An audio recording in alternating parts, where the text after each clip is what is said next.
Hello, hello. It's Tidbits from the Love Notes. I'm glad to be checking in with you today. Yeah, that's right. I changed my location. I said, let me sit in front of the angel dancers today. Yeah.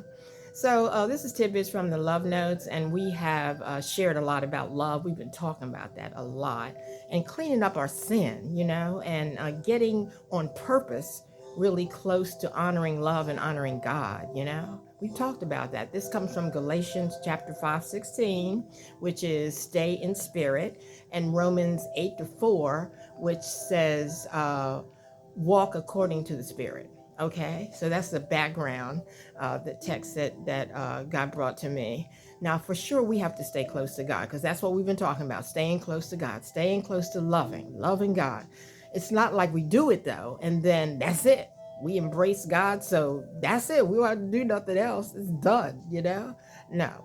I mean, we embrace God, we clean up our sinful acts, we get better. And then is that it? Is that it? Is that what we have to do? Just do that and it's over? Nope. We now must go further. Yeah, for real, we got to go deeper. We got to go deeper to get closer and closer to God and be a friend with God, our loving God. We got to pray often. And it doesn't matter how we pray. We can pray standing, we can pray sitting, we can pray at the hospital, we can pray at the church, we can pray at the football game, we can pray anywhere, at the baseball game. We can pray on the subway, on the bus. It doesn't really matter. Walking, talking, sliding on our belly, we can pray and be thankful for all that we've got going on, because we're basically we're praying as we move about, because that's a good thing, just wherever we can. I know I pray about every 2 hours. I do, because there's so much going on that I have to pray to be getting through stuff, because stuff be coming at me all the time. And so and one of the things that is really awesome in my life is replacing routines, getting better routines, because they're triggers in your old routines. It's like somebody came the other day and they said, let's go out and get a little wine, and have a little Merlot together, and just sit and chit chat. And they're good people. They just really, they know God, but they don't want to get out on their downtime and talk about God, and I'm in it to win it. God is in everything. And so basically I was able to say, well, I taped some shows that I want to watch, and I've got a plate prepared here that I'm going to eat of some healthy food, and I'm going to take a pass.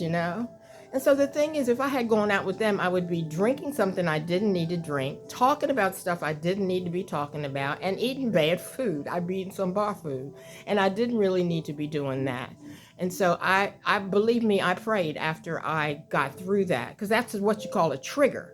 I got through that trigger, which was what maybe something I used to do or be invited to do, that I would say yes, and then I would be sorry when I did it, because it would mess with my time and my stomach and everything, and my sleep. But I thanked God for giving me the bandwidth and the presence of all to say what I said that I had. And that was true. I did have those things prepared, but I could have, passed on my stuff and done their stuff.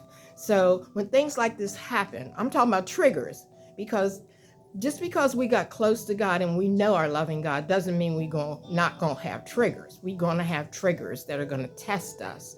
And when they come up, we are so thankful if we don't fold.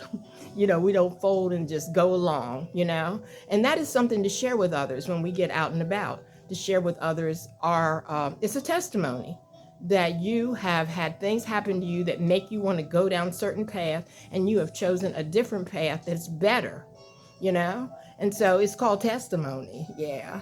And so basically, tidbit number one is we have to pray often and stay changed, So that means we have to avoid these triggers and figure out ways to avoid them and what to say.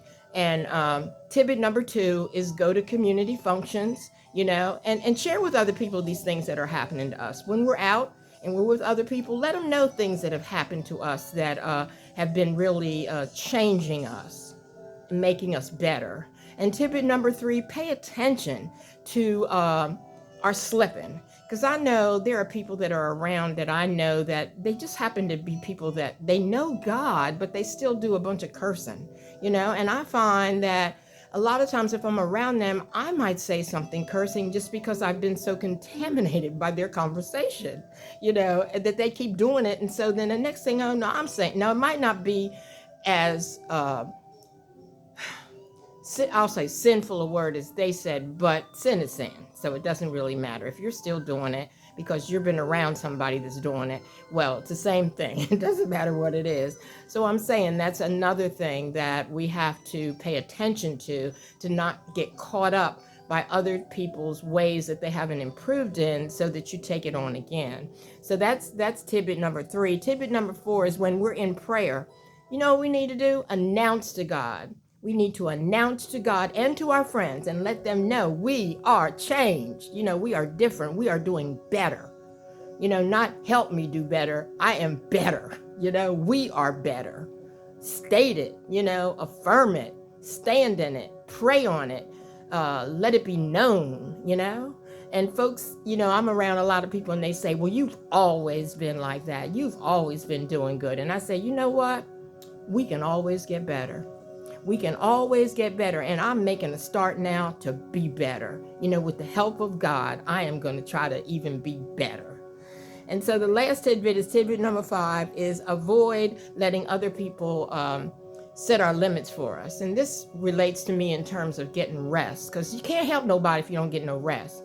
If you don't eat right and you don't work your body and you don't get no rest, you can't help nobody. So people like be trying to keep you up all late, all night, and so you have to set your limits, how long you can give to other people, because what it's about is you're trying to help more people than that one person. And you can't do it if you aren't strong, if your tempo is weak, because you've been up all night listening to them, either talking or whatever, So you basically what I'm saying is you have to set your limits. And when you're done, and stick with it and say, I got to go, and then go. All right, this is Tidbits from the Love Notes, trying to be a friend with God and get closer to God, from Galatians chapter 5:16 and Romans 8:4. So I hope you got something from it. And it's Tidbits from the Love Notes. And guess what we're going to do? We're going to stay in spirit. Yeah, we're going to stay in spirit. Okay. Thank you for listening. I'll talk to you real soon. All righty. We love you.